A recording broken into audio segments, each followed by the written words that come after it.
and welcome back to Analog Slop, where two music industry lifers revisit the enemy and melody maker of their youth, which in our case is the 90s. We're exploring artists we discovered as wide-eyed teenagers, only to disown as sneering 20-somethings. Now, unshackled from our hipster baggage, we dive deep into the pre-digital age to look back on a time when music news came but once a week. My name is Graham Best. I've worked in music publishing and music tech for over 20 years.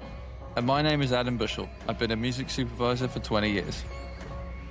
Each week, one of us will read the NME, one of us will read the Melody Maker, and we will pick out the most interesting stories and discuss them. This week, it's the 20th of April, 1996. We explore the criminal records of the Gallagher brothers and Tupac. Terrorvision, a statistical analysis. Liz Fraser fires her publicist. Ash impressed despite their age. And Lou Reed is an aging disappointment.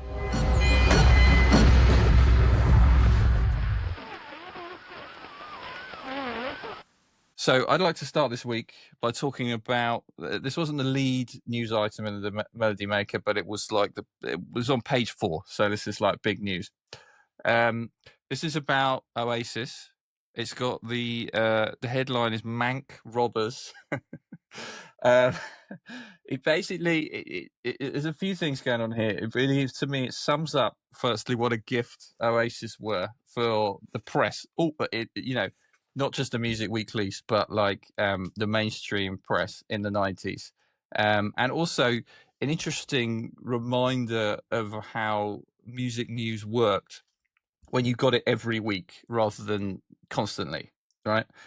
So it's like a summary. Do you remember these stuff where they do these kind of capsule summaries of everything that had happened since they last checked in with the band as a news piece? And it was based around one news item. The timeline graphic would get rinsed. Yeah, exactly. Well, that type of thing. So, for example, this is just a reminder. This is the April 1996. All right. So, contained in one page of news, we learn Oasis will play 2 Nebworth shows. All right. Noel Gallagher has contributed vocals to an upcoming Chemical Brothers song, which is tentatively titled "Tomorrow Never Knows." All right. Obviously, a reference to "Tomorrow Never Knows" by the Beatles. Very good. And will, of course, be Setting Sun from the second Chemical Brothers album, Dig Your Own Hole. And on a recent episode of TFI Friday, Noel has revealed that he's written 2 new songs for their third album, which will be here now, which called My Big Mouth and I Hope I Think I Know. All right. So it's pretty big stuff, really, if you think about it, just all contained within this one page. That's a huge amount of high value information that I feel would be like a seismic online event. Well, each of them in their own right these days. Absolutely, but this is really just a tease for what Melody Maker really want to talk about, which is what I want to talk about, which is about remarks that Noel had made in I think the last week's Melody Maker, or probably a few weeks back from there, where he had mentioned that he'd stolen car stereos and burgled houses as a kid. Do you remember this? Yeah, I have a memory of this. Okay. So, all right. So remember what I said at the beginning of this, where I talk about what a gift Oasis are for the press. All right. So this obviously sets the tabloids into a frenzy. Okay. And there's a recent tabloid headline, which is part of an image within this article, which says, Liam, quote, "I did 'em and I'll do you next," says Burglar Star. Which is just brilliant. And basically the full quote basically says that Liam was recently stopped at Manchester Airport with Patsy Kensit, where he tells a reporter, they ask him if it's true, and he says, yeah, it's true. And he says, actually, I'm doing another job tonight, and it could be your house. And asked about the police probe, he said, I'm not bothered, I'm mad for it. Now, they also mentioned that GMT had recently done a feature where they'd interviewed the head of the Conservative Family Institute, and he'd urged the public to boycott Oasis records. And also there's an interview in this piece with the spokesman for the Manchester Police, who said they've started an investigation. And they literally interview someone there, and they talk about it like it's an ongoing thing that they're going to be looking into seriously. It's just pretty Very staggering. But it's okay because Liam is mad for it. Yeah, exactly. Yeah, there's another good headline here which they quote, which they say, "Mum sings Oasis praises no matter what some might say." This is really good. Peggy Gallagher, obviously, also really quotable. Like, she just seemingly would offer her opinion on anything that was going on with her three boys. I've also mentioned Paul Gallagher, who was mentioned in this issue as well, doing other stuff. She was a real fixture of our youth. Do you know what I mean? You would just read No, quotes from it. I take that statement at face value. She was a constant reference point. Absolutely. Yeah, I had a poster of her on my wall. was it in the same pose as Gillian Anderson? Yeah, exactly. Now, two things I also want to say about this. Okay, is this news story originated in the Melody Maker, right? There's an editorial from the journalist who wrote that news story where he kind of feigns horror. Do you know what I mean? At this whole situation, must I be interviewed by the Daily Telegraph and on and on and on? But clearly they're delighted. This is a great thing for them. And this news piece is mentioned out of context several times in this issue, just like I don't know, just an aside to the normies kind of taking their culture over, which is really the point I'm trying to make here, which is this is UK alternative music going mainstream. All right, it does not belong to the weeklies anymore. It has left them. In fact, I don't know if you remember this, but Oasis's record label Creations MD Tim Abbott purposefully sidestepped the weeklies when promoting their debut album. Definitely, maybe the ads were placed in football, style, and dance magazines. Yes, I remember reading that, and I think it makes a huge amount of sense in retrospect. Yeah, and the other clear thing, in the vein of someone like Louis Walsh, he also made a point to get to know tabloid journalists, particularly people at The Sun. I forget the guy's name at The Sun, but there was a prominent one at The Sun who he was particularly close with. And this strategy is clearly paying off because Oasis are like national news for 2-3 years at this point. They are, but it's also interesting who that drags with them.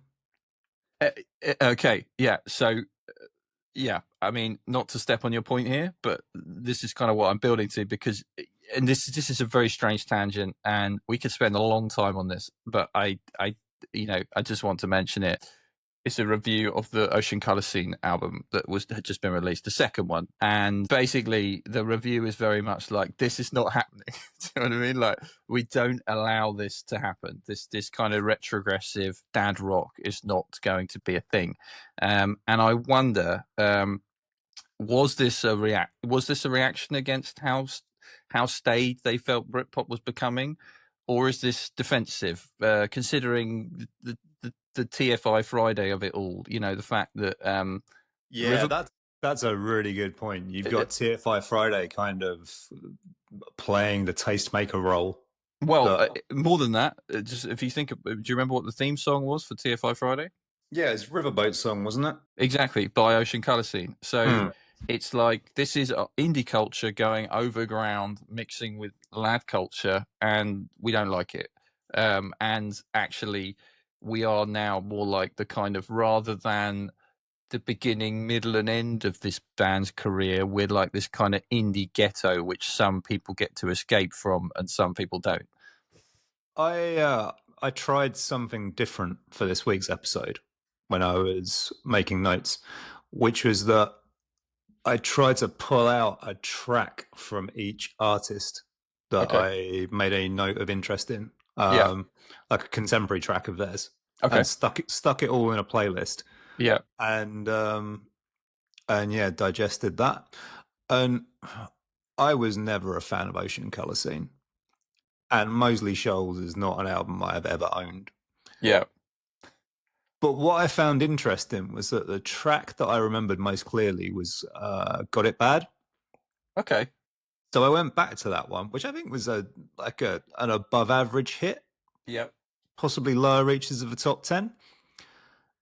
And I come not to request a reappraisal of Ocean Colour Scene. Mm-hmm.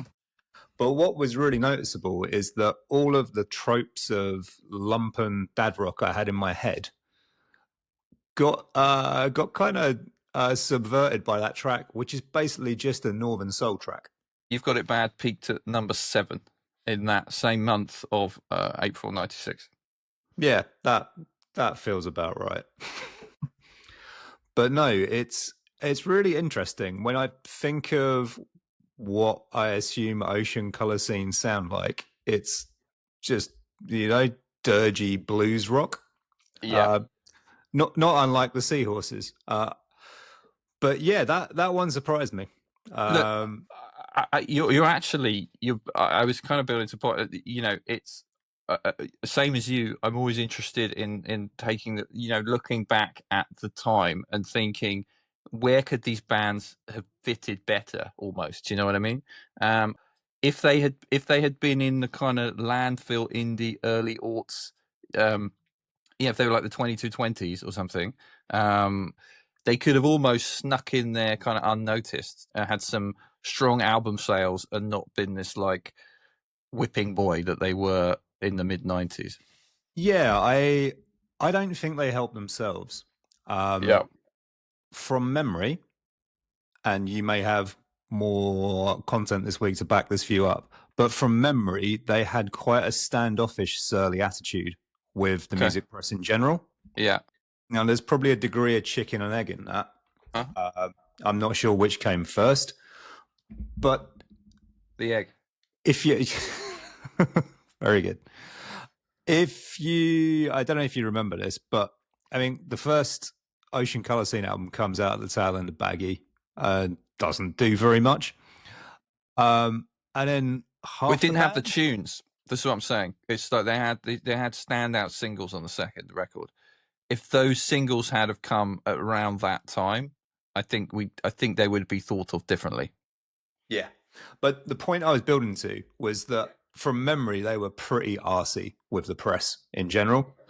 And I wonder if that comes from the fact that they were kind of proteges, if you like, of Paul Weller and made up most of his backing band. So if you are around someone who is quite well established and permanently in I can't be bothered talking to the press mode, then you probably absorb that, but you are not Paul Weller. Yeah. And you are presenting yourself and interacting with the press in that way. So you've kind of tied one arm behind your back before you've started. Yeah, I'm sure this will be very easy to verify. I wasn't expecting to spend this long talking about Ocean Colour Scene, but I expect somewhere you could find a quote from one of them saying to them, "Don't listen to what the Music Weekly say. They don't." You know what I mean? Like this would be the advice from Paul Weller to them. Sorry. So they don't matter. They only reach a certain amount of people, and you should focus on breaking beyond that, which they did. They almost immediately. That's like not to be all, but that's one of the defining syncs of the 90s for me, in the UK at least, is the Riverboat song TFI Friday opening music. I mean, that's as Britpop as it gets.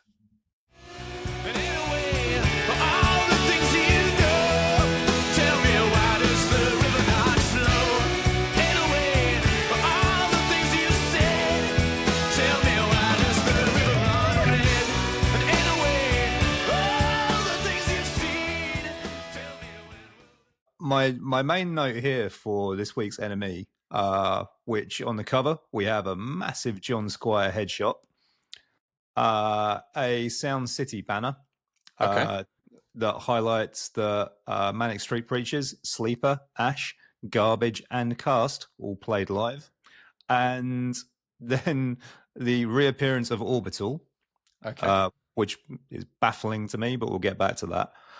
So the front cover is pretty stacked. But in terms of news, I'd suggest it was perhaps a slow news week. Okay. The lead piece is our first interview with John Squire after leaving the Stone Roses. I don't think there's a lot new there to look at, considering we talked about the Seahorses in quite a lot of detail last week, although I did pick out this quote, which I love dearly. Okay. I don't want to rush into it and have some sham of a band for one album and then flake away. Wow. Okay. So good luck with that, John. Yeah. Yeah. There's a couple of other interesting bits and pieces in terms of prelude to bigger things. One is the news that Elastica have been invited to play some festivals Pulp are putting on in Chelmsford and Warrington. Mm-hmm. And for keen students of UK music festival history, this is the first ever V Festival, as it becomes known. Yay. Yeah, exactly. The super dry of UK music festivals. We're being bitchy again, Graham. Yeah, I know. But you're talking about V Festival as well. I will step away from the snark. That's fine. But you look at those lineups and you're not like, wow, I'd give anything to be there. Do you know what I mean? It's like, if I could, if I had a time machine. If you had that time machine, you would see Pulp and Elastica, obviously. Huh? Yeah. But you would also see Supergrass, Cast, Gary Newman, Stereolab, Jonathan Richman, and Long Pigs. Yeah.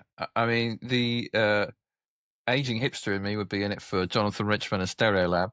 And yeah, the teenager in me would be fully up for the rest. I'm very curious to see the dispersion of the crowd to the relevant stages. Yeah, exactly. Another Piecemeal article is the Token Hip Hop news article. Okay. And this week we are highlighting Tupac's criminal record. Yeah. Okay. Because he's alive at this point. Yes, absolutely. Yep. So there is a brief mention that what the enemy describes as the Dr. Dre penned California Love is high in the charts. Why is that what the enemy describes?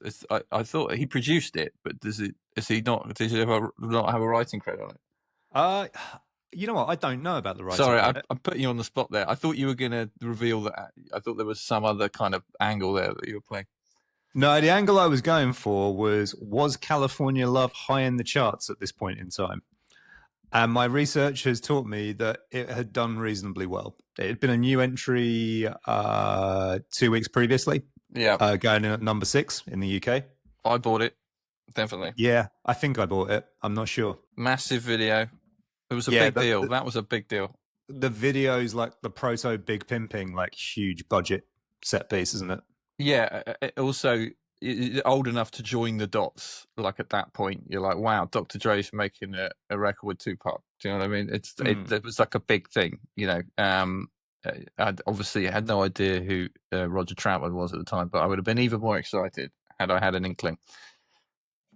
Sadly, the enemy will not be sharing that sort of information with us. Okay. Because it is instead keen to tell us that Tupac has been sentenced to 120 days jail term for breaking parole. Mm-hmm. The parole was a highway cleaning duty after a 1994 guilty plea to assault charges. And then it goes on to provide a detailed breakdown of various other criminal proceedings taking place against Tupac, who is in any case in prison at this point. So, yeah, that felt like a fairly unedifying news piece. Yeah. Okay. Yeah. And then finally, wrapping up very quickly, under the headline "Fantasy That." Mariah Carey? No, we can only wish. This is something far, well, probably about as long-lasting as All I Want for Christmas Is You. The enemy is pleased to announce that fantasy football presenters Baddiel and Skinner have teamed up with the Lightning Seeds' Ian Brody to write the official England squad song for Euro 96, and it's going to be called Free Lions.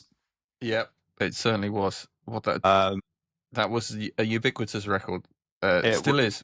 It was planned for release on my 17th birthday. Yeah, I don't know if that actually happened.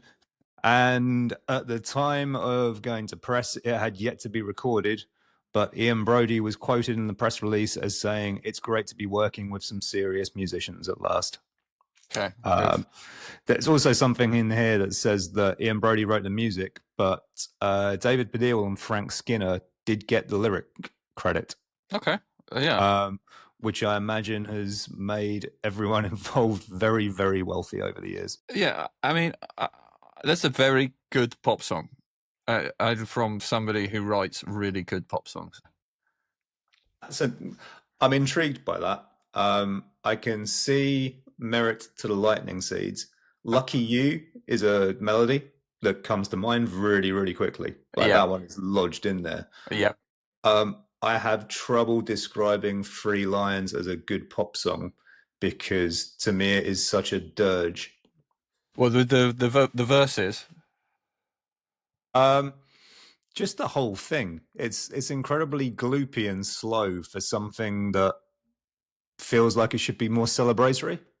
I find it interesting that it has made World in Motion the hipster's choice of football songs, which is not a fantastic song in itself. I love World in Motion. I think World in Motion is great.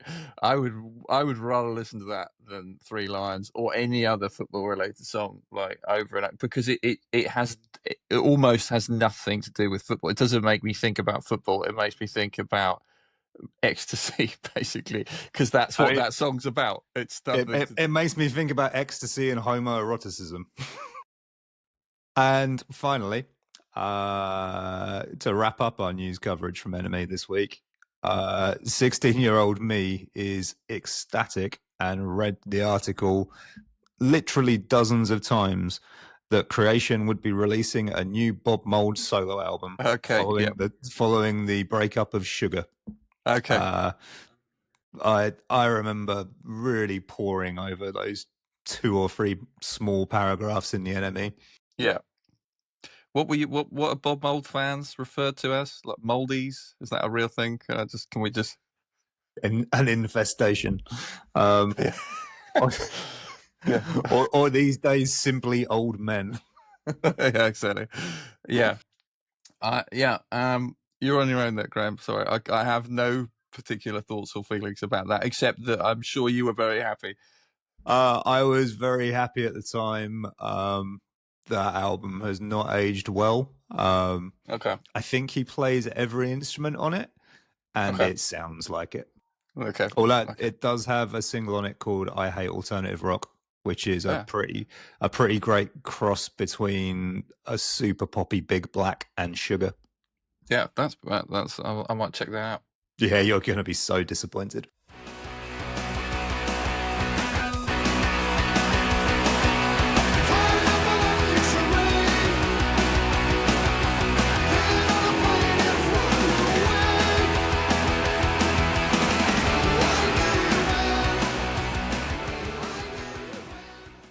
So, this week there was a feature in the Melody Maker about Terrorvision, titled "Totally Brad, Dude." Because they were from Bradford. Exactly. Very, very well done. So, for those that don't recall or need catch or need reminding, Terrorvision were a tuneful pop rock band from Bradford. You may have issues with that genre categorization, Graham, but we're getting into that. That kind of played up their northern humour. They were definitely a unique proposition, a mix of, I would say, Faith No More, Ugly Kid Joe, and The Knack. You with me? You buy that? But also 2 out of 3. Okay. I don't know anything about Ugly Kid Joe apart from Cats in the Cradle. So I'm thinking of the song from the Wayne's World soundtrack, which I believe is called "Everything About You." Oh yes, that was a minor pop hit, wasn't it? Yeah, exactly. And it actually, it's really funny because I watched the video relatively recently. It's called "Everything About You" from the album America's Least Wanted. Yuck yuck. I watched it recently, and it's so clear that they were a metal band, and sometime around there they just threw some grunge clothing on them because that's what was going on at the time. But yeah, anyway, Terrorvision at this point have released 3 albums: Formaldehyde, How to Make Friends and Influence People, and the one which they're currently promoting, which is called Regular Urban Survivors. When I went back and listened to the singles from How to Make Friends and Influence People, surely they were too metal for indie fans and too indie for metal fans. They're basically a pop band. I imagine when I tried to imagine what their fan base was like. And I imagine them kind of this kind of transient kind of fan base that's kind of judging them single by single. If I may stick my oar in briefly, Please. they feel like a band slightly out of time. Okay. Like if they'd arrived in the kind of Grebo era, things like Ned's Atomic Dustbin, Senseless Things, those sort of early 90s bands, then they would probably have had a good shot of following an EMF sort of crossover path. Yeah, true. So despite this is interesting because the Melody Maker doesn't really know what to do with them. Despite there's 3 features in the Melody Maker this week. There's one on Ash, there's one on Terrorvision, and there's one on the High Llamas. And the bit at the front of the paper where you have all the stuff that's in the issue, Terrorvision are like at the bottom. The article is basically following them around as they play an event at Bradford Rugby Club. Also on the bill is Mr. Blobby, all right, who they insist in true Spinal Tap puppet show style that they are above on the bill. It's kind of this repeat joke, which is actually pretty funny. There's a quote I'm going to read you from lead singer Tony Wright. It says, "The best risk we ever took was being the first original rock band out of Britain in the last 15 years. So, and actually, he also makes a reference to the reference point they make in another quote is to Whitesnake. So this is how they think of themselves. They're like a northern metal band. I mean, that is what they are. They're like this northern metal band, but they just don't sound anything like that. However, can I chip in on a bit of Terrorvision context? I came to them on the first album, and Kerrang especially were real champions of Terrorvision. Yeah. For the first 2 albums, I think. And they often were presented in Kerrang editorial terms as a kind of more palatable, less spiky-edged version of the Wild Hearts. Interesting. Okay. Like almost like, here's the Wild Hearts that it's like it's safe to leave unattended with your family. Okay. All right. Yeah. Interesting. I mean, this goes on to what I'm talking about, which is like the writer goes on to say they've had more hit singles than most Britpop groups, and their relentlessly heavy melodic noise is about the only original idea UK rock has had the last decade. What's interesting is just kind of rehashing that Tony Wright quote, but so I also remember them being a strong singles band. So if you'll indulge me, Graham, I did a kind of statistical analysis of Terrorvision's single discography. You ready for this? Good Lord. Okay. Okay, so here we go. I'm going to throw a lot of numbers at you now, Graham. Okay, so Terrorvision have been releasing music since 1993. Okay, they released 7 albums. I would say 1996, we find them in their career peak. Their run of relevance is basically 1993 up to 2001. Just a reminder, because you mentioned it, they had a number 2 hit with a Mint Royale remix of their song Tequila in 1998. That song is from the album Shaving Peaches, not from the album. That really is the arse end of Big Beat when you're talking about Mint Royale remixes. Okay, yeah, well, 98 as well. It's a funny year. We'll cover it later, but the follow-up album, Good to Go, did not do very well. But I remember seeing the videos for singles on MTV2. There was especially one that parodied the Don't Tell Me video by Madonna, which was from the music album, which was quite strangely out of time at the time. But anyway, we're back to 1996. No, it's 1996 at the moment. At which point they've released 3 albums, all right, peaking at Formaldehyde gets to 75. The second album, How to Make Friends and Influence People, gets to number 18. And Regular Urban Survivors gets to number 8. All right. Second and third albums are certified gold. How to Make Friends and Influence People peaks at number 18 in the UK album chart. Regular Urban Survivors peaks at 8. Gold is 100,000 plus, for those that don't know. Okay. Now here's the interesting part. All right. Because it just, in terms of how singles were released and how the charts worked at this time, I almost can think of no more indicative example than Terrorvision. This type of band, how this stuff worked, I can think of no more indicative example than them I right now. think I know where you're going, and I'm gonna let it ride out. But I have some Okay.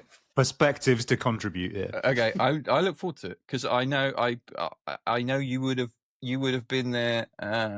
You would have been the target audience for Formaldehyde, which I completely missed. So because I know you were into bands like the Wild Hearts and the Almighty at the time, and we're in a similar area. So I was more in alternative rock, a US alternative rock phase at the time.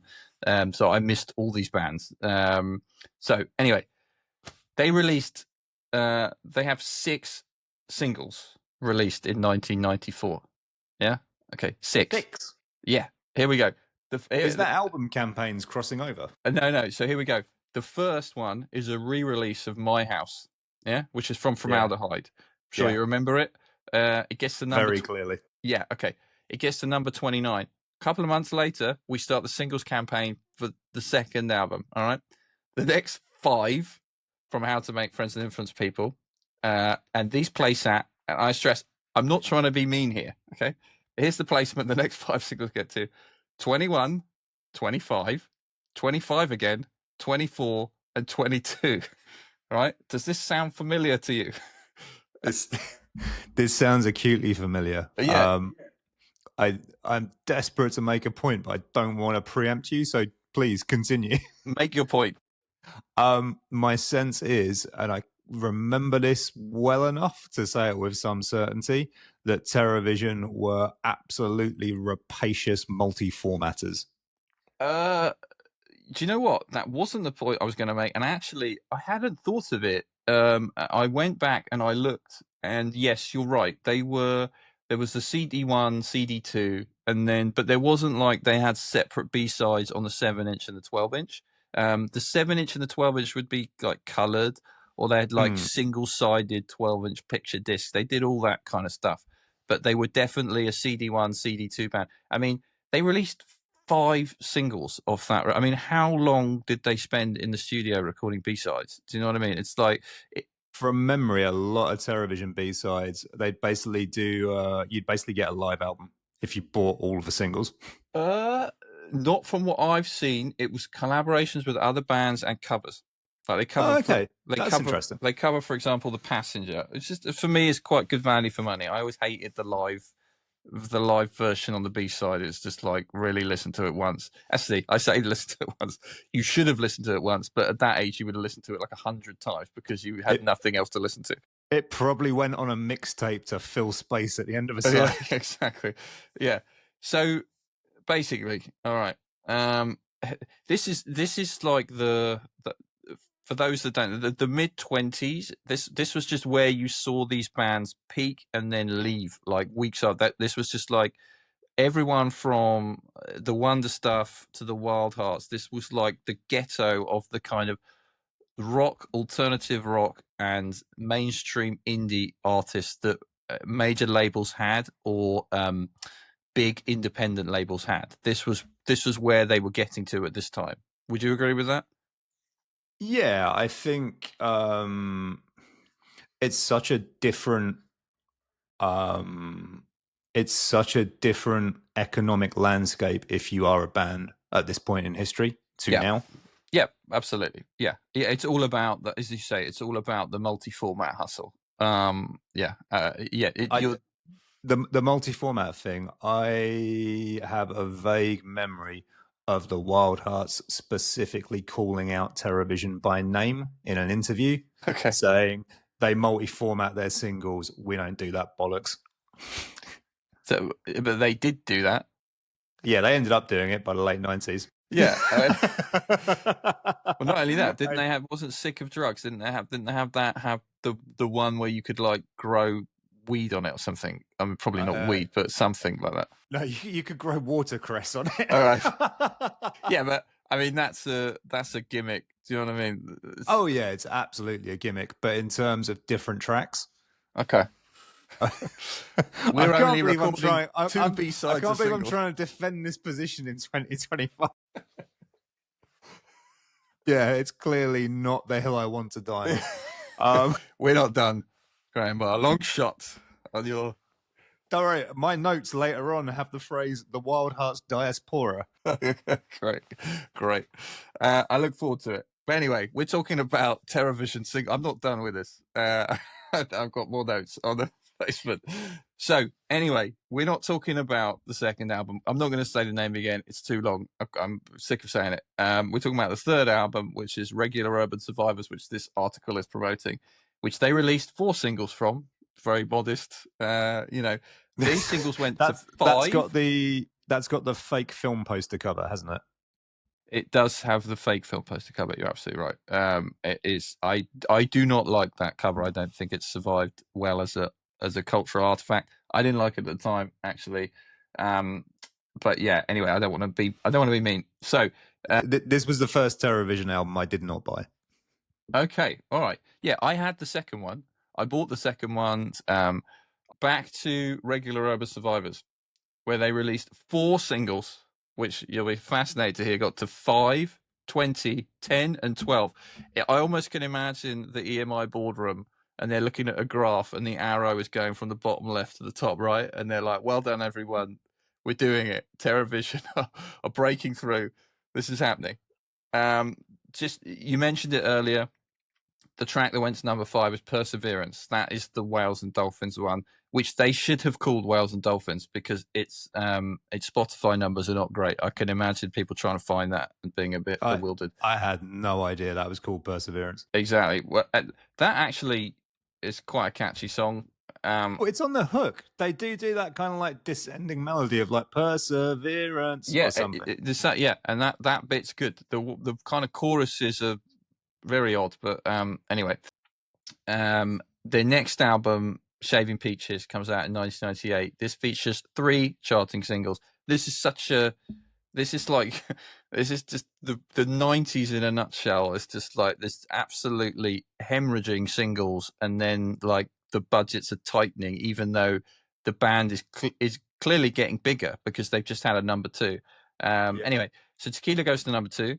The other 2 get to 23 and 42. So they're out the door. Do you know what I mean? It's like they can't sustain what they're doing. Their last charting single is off the next album, the 5th album, which gets to number 28. There's nothing else I can find that charts from there. Let's rejoin them now in 2025. I looked at their Spotify stats. The most played song, unsurprisingly, is Tequila, which has around 5 million streams, which seems incredibly low to me. That feels very low for a number 2 record. Yeah, exactly. So if I number 5, number 2. Sorry, we're talking about Tequila. Perseverance is like 1.5 million or something. Or 2.5. It's quite shocking. We've already established that has poor SEO though. Yeah, absolutely.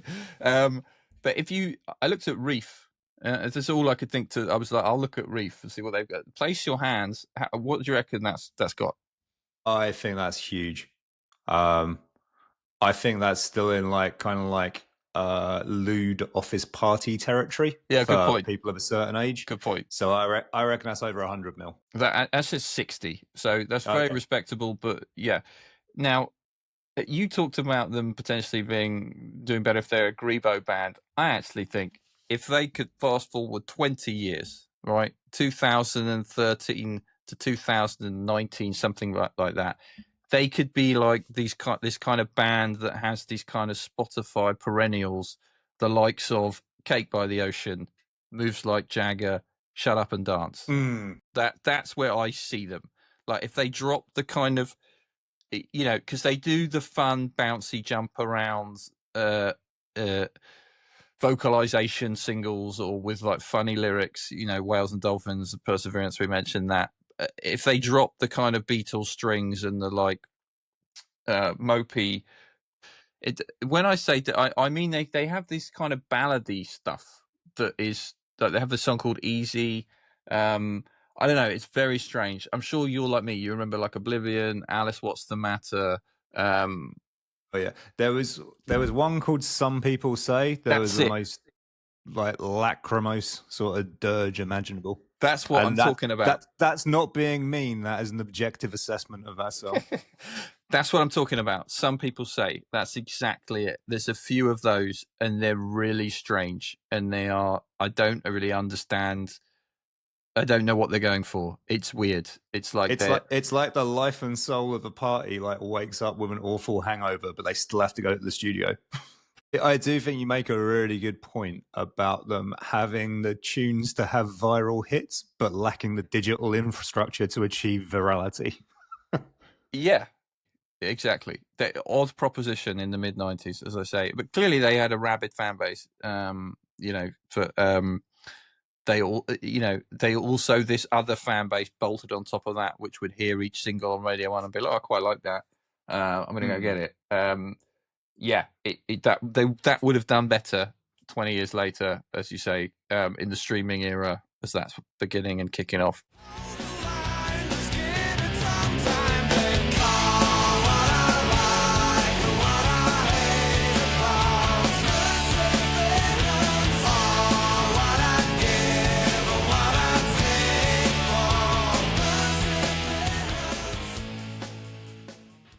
So, brief synopsis.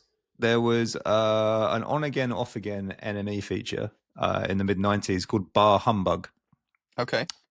And in summary, Bar Humbug would involve taking 3 random artists, seemingly with very little in common. They would be taken to Filthy McNasty's pub in central London. Yeah. With an NME journalist. Everyone would be plied with alcohol and asked for their opinions on the main newspaper stories of the week. I'm going to cut in it. I remember this, but I remember it being something that they did in the Christmas issue. You're thinking of Pub Golf. Okay, got it. Right. Okay, fine. Pub Golf was this, but with way more people. And there was no newspaper content. And instead, everyone had to drink their drink in each of the 18 pubs for 18 holes on a golf course, in the least amount of gulps to remain under par. Anyway, so back to Bar Humbug. I think the premise is very hard to imagine working in 2025. Correct. I mean, can you imagine being the publicist who gets that request through the desk? You want my artist to go and provide a running commentary on current affairs while you get them pissed? Have you lost your mind? But what's really interesting about this particular week, rather than any of the content, which you can draw some fairly broad strokes on, is the lineup they choose. So the 3 artists include Mike Cole from Welsh proto garage rockers, 60 Foot Dolls. Okay. 60 Foot Dolls, proto garage rock. Is that a reasonable assessment? I mean, I would say 60 Foot Dolls were more kind of lumped in with the kind of Welsh music scene at the time. Do you know what I mean? Like other just random associated bands coming out of Wales in the mid-90s. 60 Foot Dolls is like, you will get a Manic support slot on an arena gig. You will be lumped under the Cool Cymru banner. Yeah, exactly. Exactly. Okay, so 60 Foot Dolls. Who else? Right, so Mike Cole from 60 Foot Dolls. Yep. Simon White from Menswear. Got it.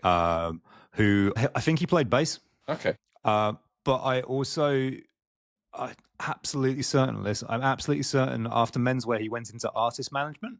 Okay. And I think he managed Block Party through their sort of first phase. Okay. Yeah, that sounds about right. Yeah. Yeah, Johnny Dean is the lead singer. Him I remember. Chris Gentry, yeah. Or maybe it was Chris Gentry who ended up managing Block Party. Chris Gentry was the really young looking one. Like they all looked like in their 20s. He looked like he was about 17. I think he was really young as well. I think he was, yeah. I'm looking at pictures of him now. Yeah, he looks cherubic. I think Matt Everett has reinvented himself as kind of like six music radio host. I'm going to have something to say about every single one of these bands, so I'm just going to shut up while you list the rest of these names. Sorry, please go on. So far, I've allowed you to say 2 names. Okay. We've got Mike Cole from 60 Foot Dolls, whose scene categorization is up for debate, clearly. Okay, yeah. We've got Simon White from Menswear, who may or may not go on to manage Block Party. Okay. But then things take a turn for the... Seriously, what the fuck? The third artist who comes to the pub to get pissed and talk about current affairs is someone who I think history has recognized far more in the intervening years than their influence and impact was recognized in the mid-90s. And I think it's fair to say has quite a rarefied air about them. And that is Liz Fraser from the Cockatoo Twins. Okay, yeah, all right, yeah. That is random. Yeah, but like that is someone who I consider to be one of those artists on a pedestal. Yes.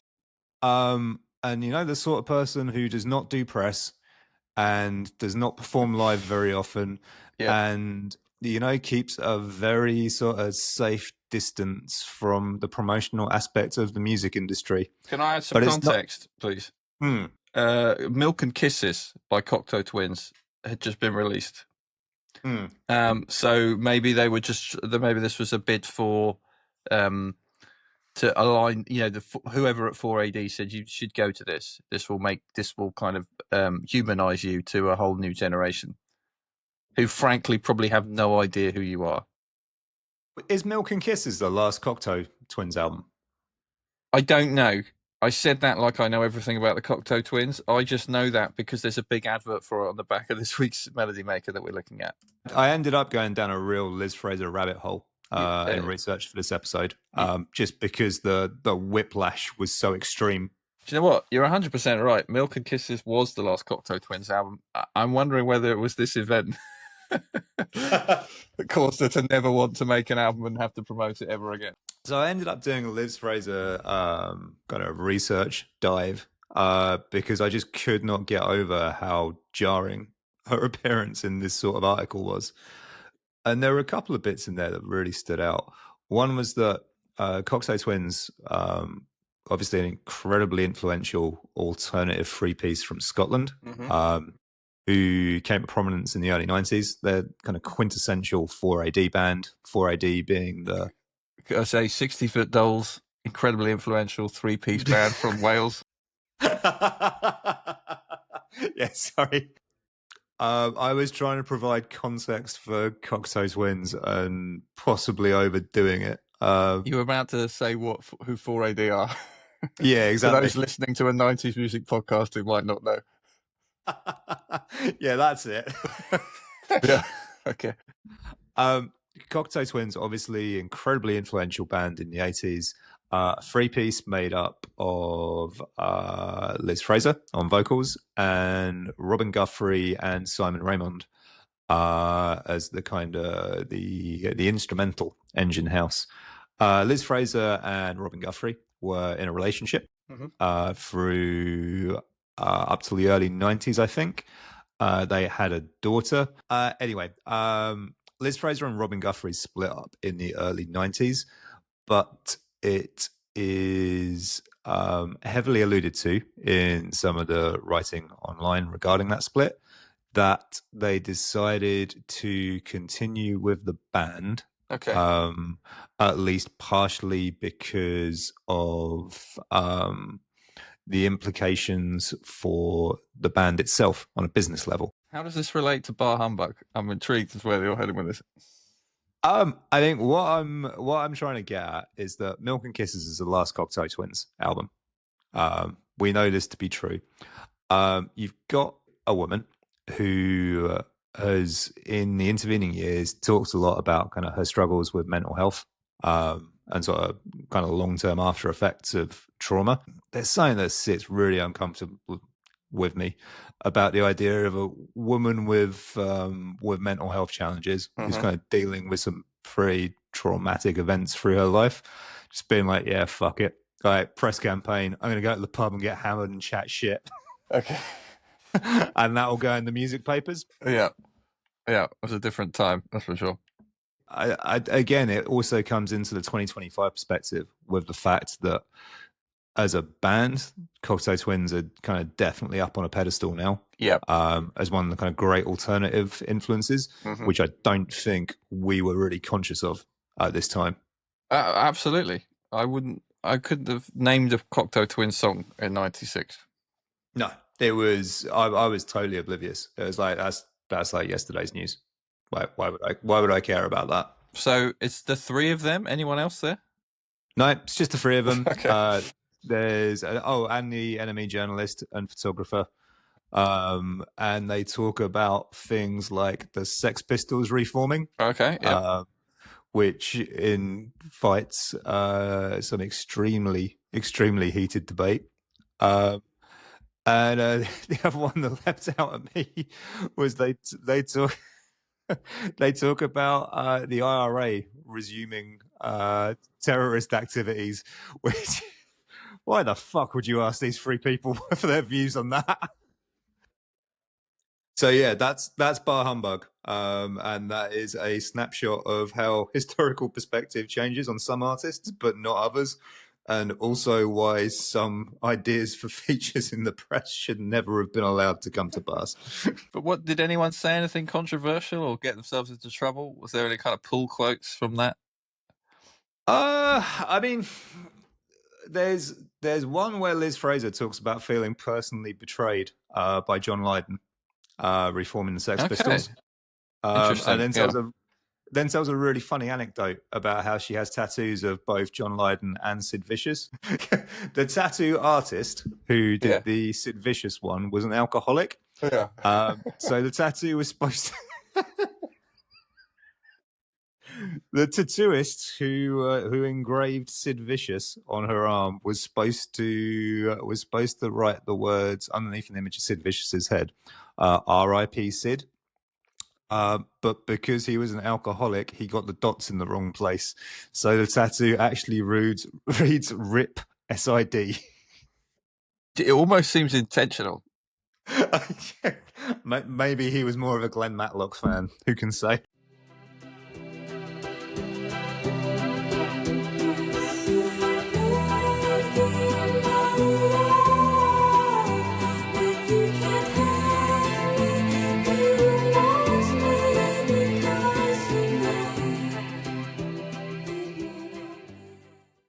So, this week's cover feature of the Melody Maker is Ash, with the subtitle Teenage Breakdown.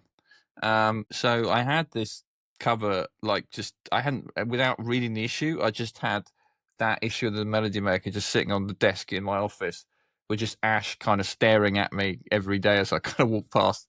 And I just started to become, without reading the article, I started to think, where did Ash come from? I don't mean literally. I mean in terms of genre and their influences and that sort of thing. Like, who were their influences? And then I started to think that when you're a teenager, you don't really think about this stuff. Things just kind of exist in their own cultural vacuum. You just don't have the context yet to kind of place things in the lineaires. And there was a spate of what I would call, you can push back on this if you want, what I would call indie punk pop bands around this time, kind of post US alternative rock to just about post Britpop. I'm talking about Ash, Midget, Symposium, and Snug always stick in my head, which is Ed Harcourt's first band that was in when he was a teenager, when they were all at school. That's Ed Harcourt. I had no idea about that. Yeah. I'm sure you remember the song "My Girl Keith." So I looked at Ash in particular and their debut album proper, 1977, which came out in early May of 1996. Which is I remember release day at Record Corner. Well, yep, I was there with you. I remember I bought it from Woolworths, not Record Corner, because you got a free frisbee at Woolworths. And the woman in Record Corner, I went up to her and said, "Does the album come with a free frisbee?" And she says, "No." And I was like, "Well, they do it at Woolworths." And she said, "Well, they haven't supported Ash since the beginning." And I was like, "Okay," and still went to Woolworths and bought it and got the free frisbee. Remembering, I hadn't my relationship with Ash since I was a teenager. They were almost like the toy I should have put down, but they kept releasing great singles, so I couldn't quite abandon them. I couldn't be like, time to put away childish things.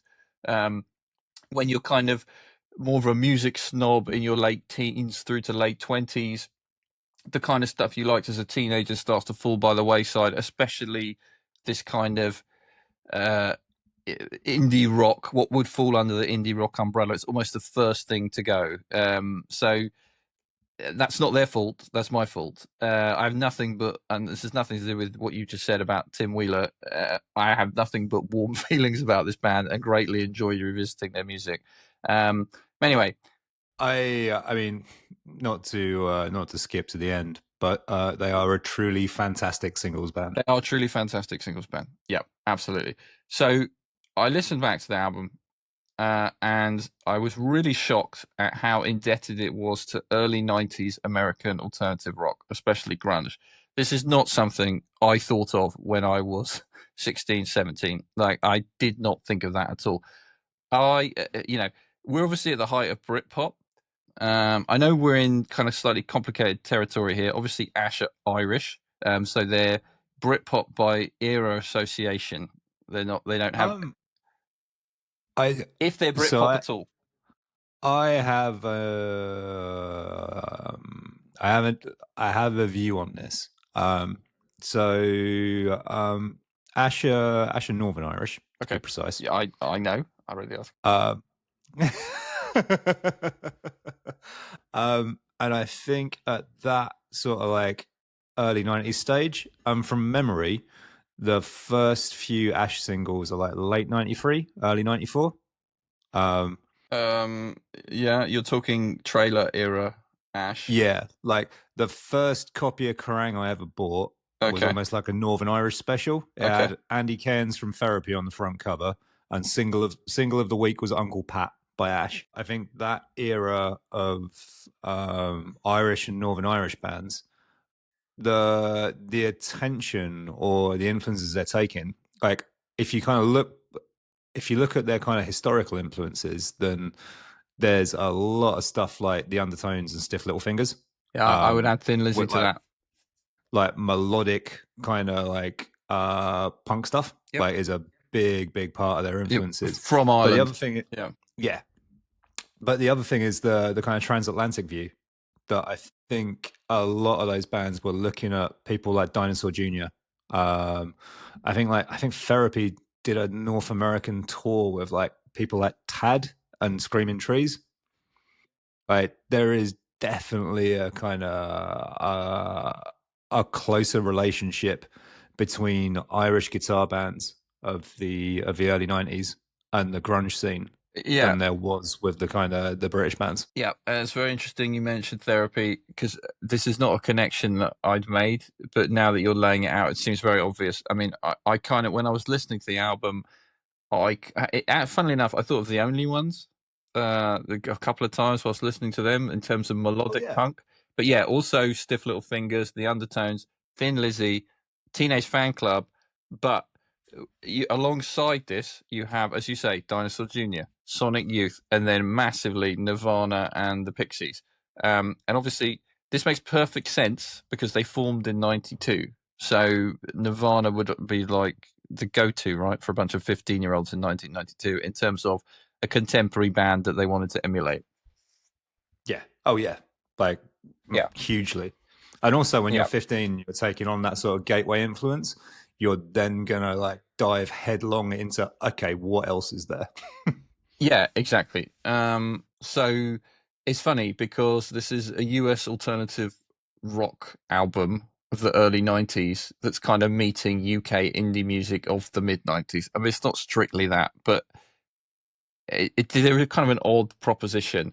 You can almost imagine them existing in the early 90s and not having as much success, but because it's the mid 90s, they have that bigger stage because, you know, bands like this were having, or let me say this, young bands were having big hits, you know, no matter what they sounded like, and were kind of lumped in with Britpop, you know, if they're a bit punky or a bit, or, you know, from Ocean Colour Scene to Ash is like a massive, you know, it's a massive distance to travel, but I bet you'll see them lumped in on the same compilations and probably on some Britpop playlists and lists. Do you know what I mean? I think that Ash you get on Trailer Yeah, is a very different Ash you get on 1977. I don't know, man. I listened to them back to back. There's certainly more ambition and better songwriting on 1977 than there is on Trailer, but sonically, I was surprised. You're in a similar world. Oh, really? So I was thinking of the Owen Morris thing. Yeah. So Owen Morris, who produced the first three Oasis records, a man who has never met a guitar he couldn't turn up louder. Yeah.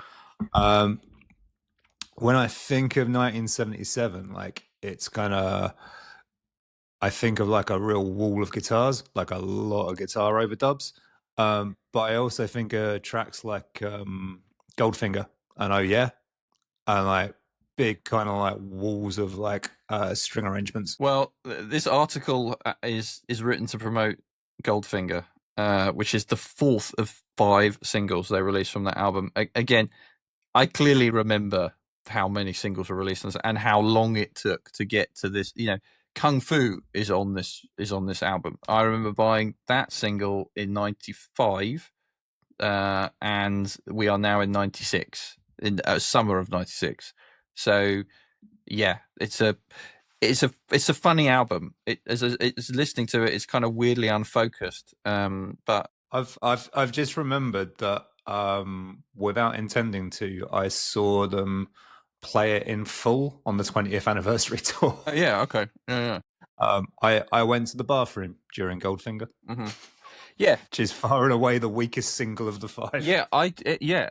So I remember the way Goldfinger was written about in the music press. Do you remember this? Like this was some, massive leap forward in their songwriting, and get ready for Goldfinger, because when you hear it, it's going to completely blow your mind to what's possible in music. And I must have, it left me slightly cold at the time. I mean, I did like it, but listening back, I was just like, oh, it's like the second. I think it's the second song on the record. The first 2 songs, I was like, oh no, like Lose Control starts it, and which was synced in some big video game, like Gran Turismo, and Yes. and then you have Goldfinger, and I was just like, oh no, this is not good. This isn't aged well. But it's weirdly the kind of this unfocused thing I talked about with this album is really part of its charm. It's like there's something kind of wonderfully natural and unforced about them. And the majority of their songs are really good. So Girl from Mars kind of still slaps, as does Kung Fu, which really stood out to me. I expected that to. Kung Fu's amazing. Yeah, it's great. It's just like this wonderful, like it's almost like they should have released that as a 7-inch and then never heard from them again. It's like that type of record, but it's just in amongst all these other things. Angel Interceptor, love that song. That was probably my favorite of their singles. I think that's my favorite Ash song. Yeah, and then Oh Yeah, very good. And then there's this track on there called "I Give You Anything," which is just straight grunge, and it's brilliant. Like slow, it's like the tempo is grunge, the guitars are very Dinosaur Jr.-y. There's a track called "Gone the Dream," which has these kind of, I think, Beatlesy strings that have aged quite badly, but it sounds really, really like Teenage Fan Club. Another song called "Let It Flow," also great, really sounds like Teenage Fan Club. And "Lost in You," also good, also really sounds like Teenage Fan Club. It's kind of a funny, I don't know, I didn't expect to find that in there. Those influences in there, and I was really, I don't know, made it that trajectory into more sort of like Teenage Fan Club, Big Star influence stuff. Mm-hmm. That makes a lot of sense if you're coming off a run of like a lot of like super fizzy like pop punk singles.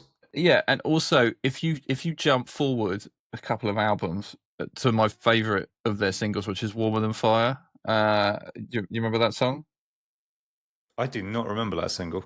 Okay, is that on the 3rd album? So no, so you remember they release they released 1977, and then And You then get a life less ordinary after that, don't you? yes, you do, but you get Nuclear Sounds, which is the album that they released, which flopped, or flopped, but it didn't do as well as they thought.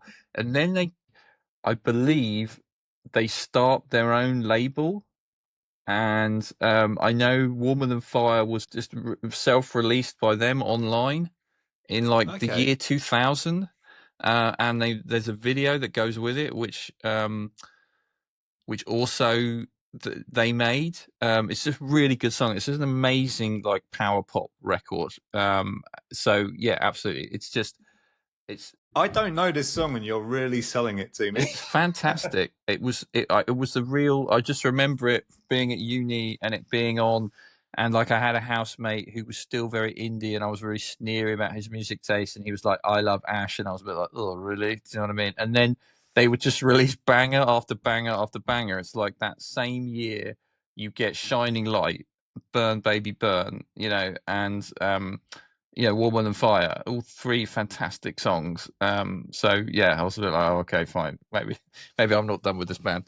But yeah, it's interesting. The article is kind of a lot of nothing. Like, it doesn't really have much to say about them. They talk about their reputation of them being perceived as boring, which is not something I thought of them as, but clearly that's how they were perceived in the music press at the time. So they're basically saying you think they're boring, but actually they're really interesting. And all that boils down to is Tim Wheeler making a few comments about how he wants to be worshipped.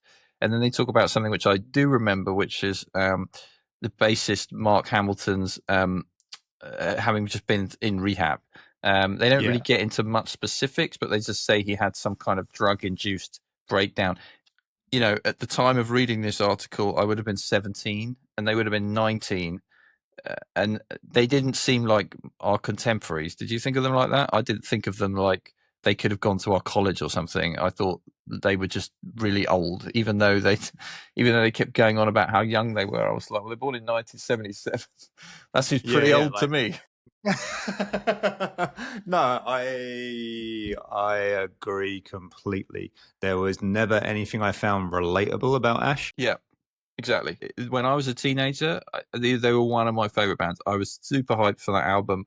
I can remember coming home and like there was a phone number you could call that like told you how. I think Tim Wheeler telling you how to access the hidden tracks, which was you basically like when you played track 1 and then hit back on you like skip back on the CD player and it would take you back about 9 minutes. And it's like him saying, but it doesn't work on every single CD player, so good luck. And I think it was like Jack Names the Planets and something else were like the hidden tracks. So yeah, I had a lot of fun revisiting them. I know we're kind of looking at this from the music press of it all, but the article is a lot of nothing with not much quotes, and it's like barely 3 pages of them sitting with them for like an hour, and there's no one really having much to say. And that sounds like absolute like kind of right in the depths of the press campaign during an album release cycle. Yeah, it's like, what else have we got to say? yeah, Fuck all. yeah. That's a very good point. Yeah, didn't you have a problem with drugs? Let's talk about that. Yeah, I would say a couple of side notes on them in terms of catalog preservation. This is how you do it. They have a really good YouTube channel. It was really well organized. I also discovered that Peter Sleazy Christopherson from Throbbing Gristle directed the UK version of the Girl from Mars video. Did you know that? What? Yeah. He was a music video director, and that's as well. Okay, that starts to make sense. So I was going to say rather flippantly that this explains the homoerotic, druggy vibes of the video. Yeah, that's all I have to say on Ash. Surprising influences, but unsurprisingly still great after all this time. Yeah, I think that is such a incredible run of singles from from inception up until the end of the Intergalactic Sonic 7's Greatest Hits album. Mm-hmm. I think this is perhaps cruel, perhaps unnecessary. Mhm. But what I find insane is that they went through that cycle of, kind of building up a fan base with Trailer, and then really kind of solidifying that and being a legitimately big band with 1977. Mm-hmm. Fucked it completely with Nuclear Sounds, which I do not think is without merit.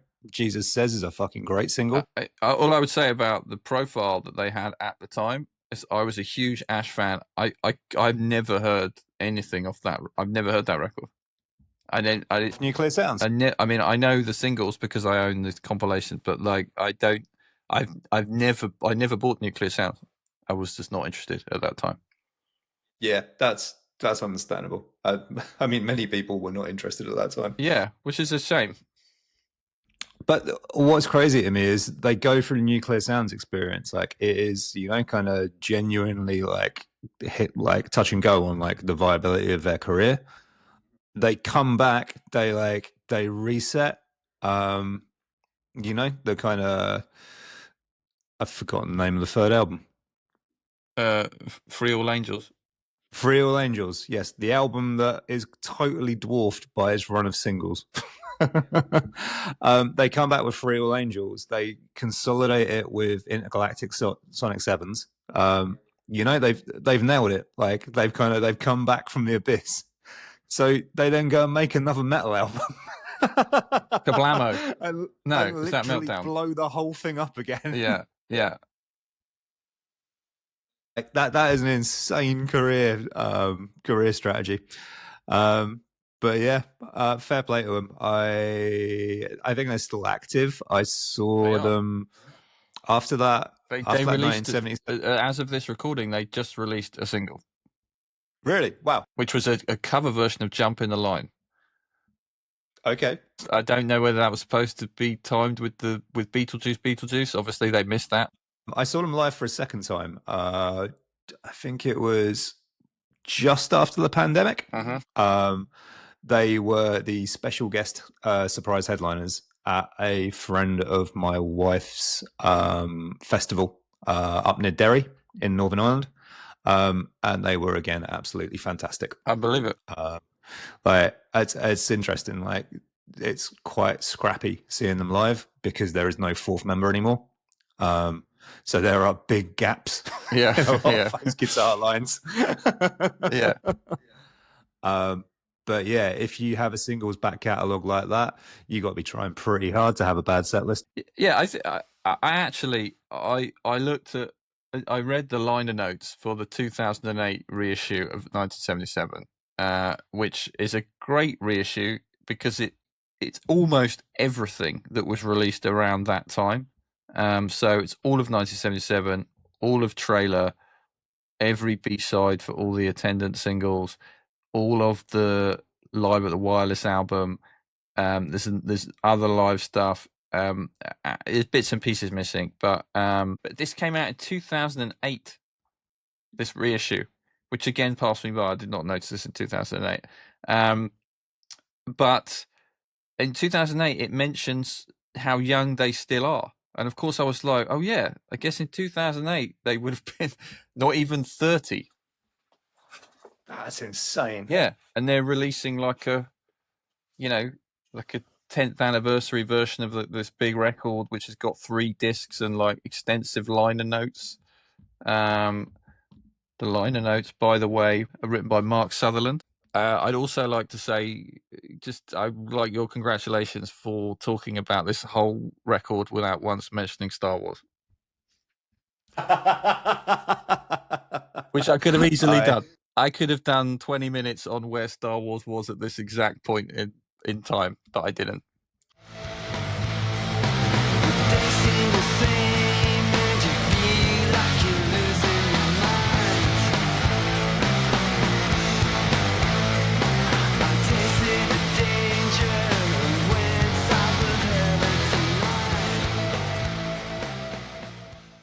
Our final topic for the week is heritage rock, circa 1996. Love it. We are going to see Lou Reed at the Shepherd's Bush Empire. Okay. I wish I was. Well, yeah, I would be up for that as well. However, it is fair to say the NME does not want to be there. Okay. I mean, my notes just read bitch fest. Okay. This is one of those. This is one of those reviews where the journalist in question knows the points he is making before he attends the gig. Okay, got it. Just one thing to start off with is the Shepherd's Bush Empire is not a huge venue. Okay, yeah. It's it's kind of, what is that? That's like standardish sort of theatre size. It surprises me that a Lou Reed solo tour in 1996 would be playing a venue that size. Anyway, Lou Reed rocks up at Shepherd's Bush Empire. He is promoting a new album. Okay. Set the Twilight Reeling. Set the Twilight Reeling has such hits as Sex with Your Parents, and Hang On to Your Emotions, and Hooky Wookie. The writer takes great umbrage with the fact that Lou Reed is selling tour t-shirts with Hooky Wookie tour on them, and he is charging the extortionate price of £15.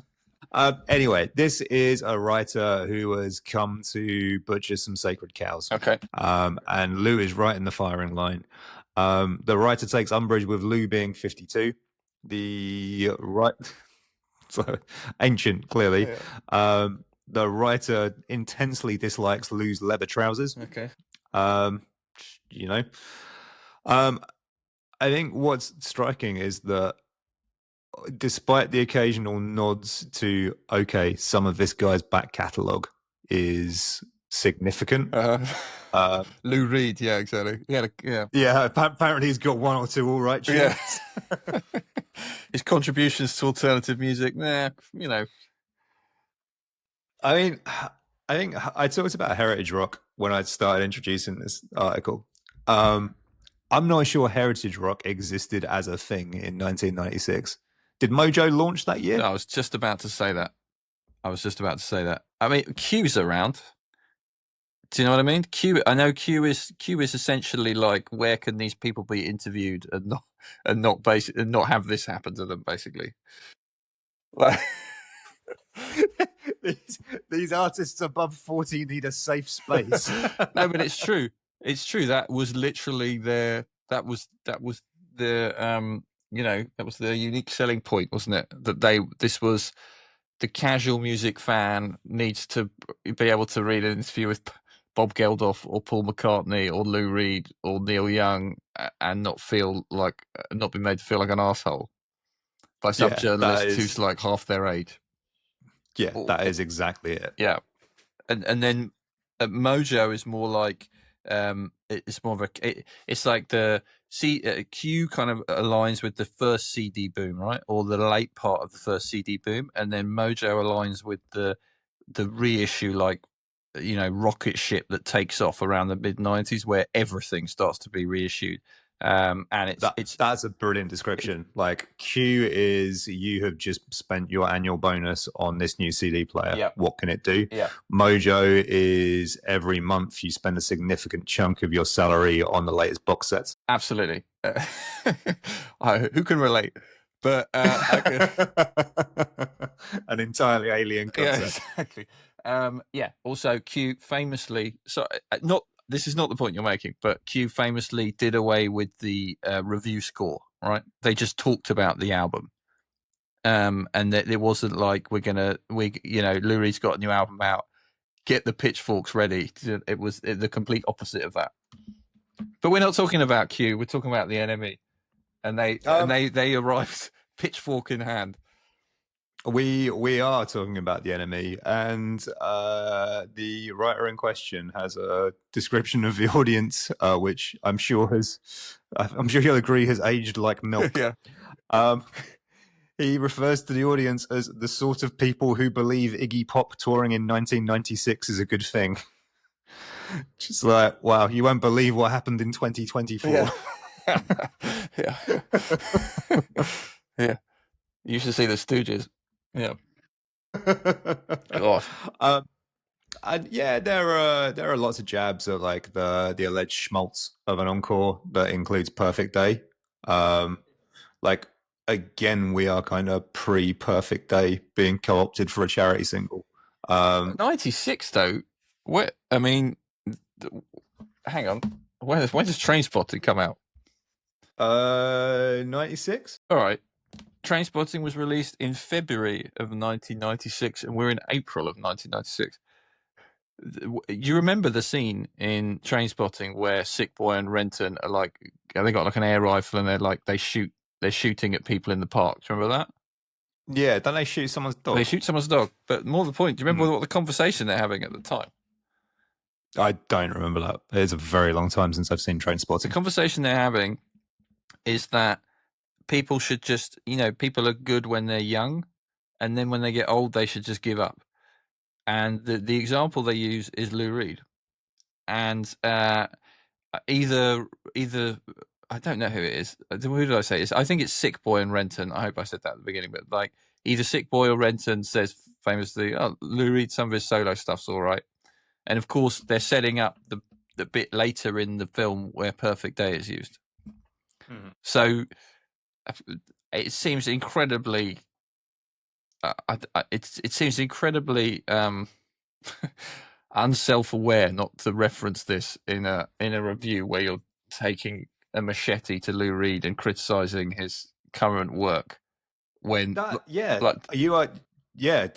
it's baffling. That is now you lay it out like that. There is no Trainspotting reference there. I think we were all guilty of this in the 90s, which is that you would just say stuff that you'd read or seen or heard somewhere that you just assumed other people hadn't heard or read or seen, because the culture just didn't work like it does now. So you could very well... Digital culture really fucks that approach. Yeah, exactly. So I don't know whether this writer is hoping no one in April 96 who's reading The Enemy has not seen Trainspotting, or that it wouldn't have come out on VHS at this point. Sorry, this is... I'm really, really hammering home on this, but this is... my mind is completely blown. I think Trainspotting came out to buy like winter of that year. So perhaps he's like, you know what, these 15-year-olds.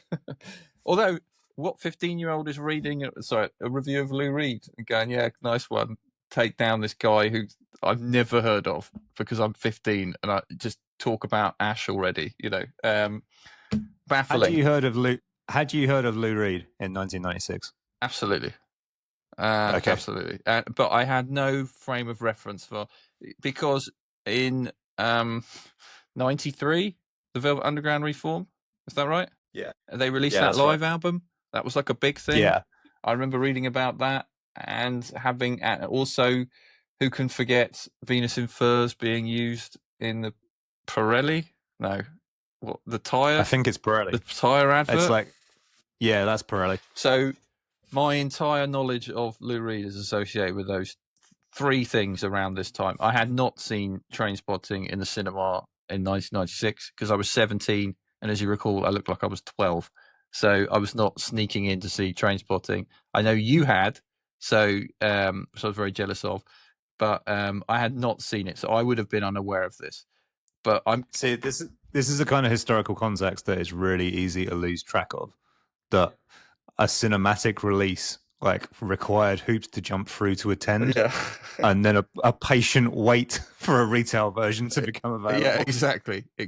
Whereby you probably would have forgotten the review you read in the NME several months earlier, which was clearly at least inspired by this massive cultural event.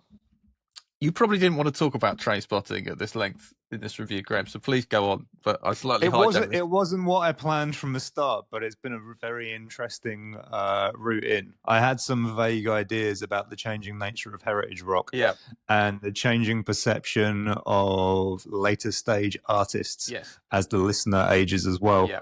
But the NME critics' Trainspotting blind spot is really interesting. Who wrote the article? The reviewer is Paul Connor. Okay. Who I do not remember. No, me neither. That is not a writer I recall of being an NME infamy. So it wraps up with, so Lou knows that underneath the stone-faced smile, he's just a faded hero, still happy to accept the credit for some songs he dreamt up 20 years ago. Not so, yeah, I know. Not so sure about the crowd who file away happily, content with seeing this reheated version of the past and happy contemplating their trip down memory lane to see the Sex Pistols at Finsbury Park. Surely that won't be as dull as this. Yeah. Wow. I mean, what did I say? Reheated what of the past? Content with seeing this reheated version of the past and happy contemplating their trip down memory lane. I mean, reheated version of the past sounds like a pretty accurate summation of contemporary music circa April 1996. Isn't it fucking crazy? Like, it's literally like kind of you got fucking John Squire and the Seahorses on the front cover. Yeah, it's like I don't care much for this reheated version of the past. Yeah, and it's especially interesting because Lou Reed, of all people, I mean, you know, both of us really like the Velvet Underground. I don't know who's, you know, the competition, who's the bigger Velvet Underground fan. I know we can fight that out later, but I don't know. Like, I just, yeah, it's an odd person to pick. Like, it's as you say, it's they went off to that thing going, you know, it's like they were going to a Paul Weller gig or something. Maybe it's like a conscious provocation, you know, like Lou Reed is a man who had a extremely confrontational attitude, confrontational relationship with the press. Yeah. And I've never heard of this writer, and neither have you. Maybe that's, you know, maybe that's your roll of the dice. You write a shitty review about Lou Reed and hope he calls you out. Maybe, or maybe, I'd go for that. Also, probably, if you're working at the NME in '96, you're maybe looking back a couple of decades. People like Nick Kent, who held people like Lou Reed and Iggy Pop in very high esteem. So perhaps there's a bit of jabbing at them as well. This kind of older generation of junkies, you know, who you're probably constantly reminded were living in a much more exciting time than you, doing much better work. I'm not saying that's true. I'm just saying that was possibly the vibe around IPC towers at that time.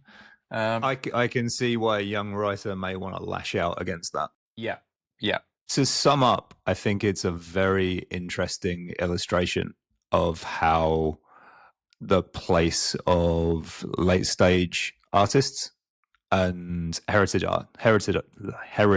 artists has evolved in the intervening 30 years.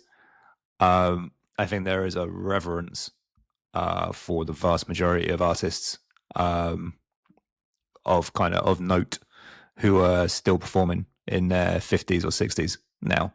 The punkish attitude of kill your idols and rip it up and start again, that feels far less in vogue.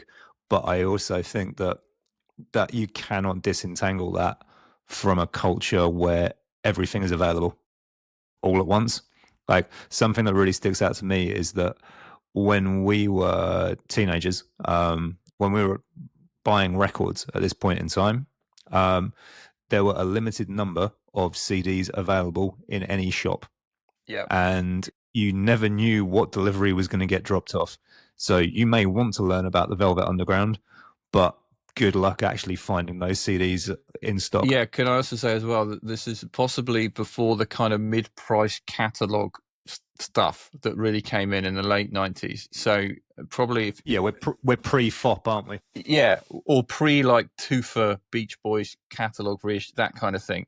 Or maybe this is starting to happen, but I suspect if you wanted to buy a copy of White Light, White Heat, it would have cost you £16, which also would make catalogue music seem like it's like something you can afford to listen to rather than something everybody can listen to, like a contemporary 7-inch by, you know, midget.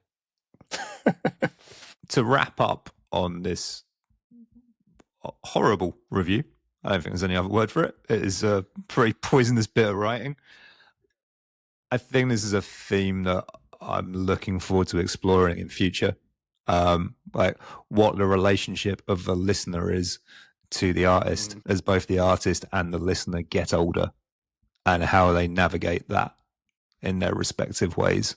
I think it's a really, really hard thing to pull off. Yep. And continue to make interesting music that speaks to people. But we'll get into it later. Absolutely.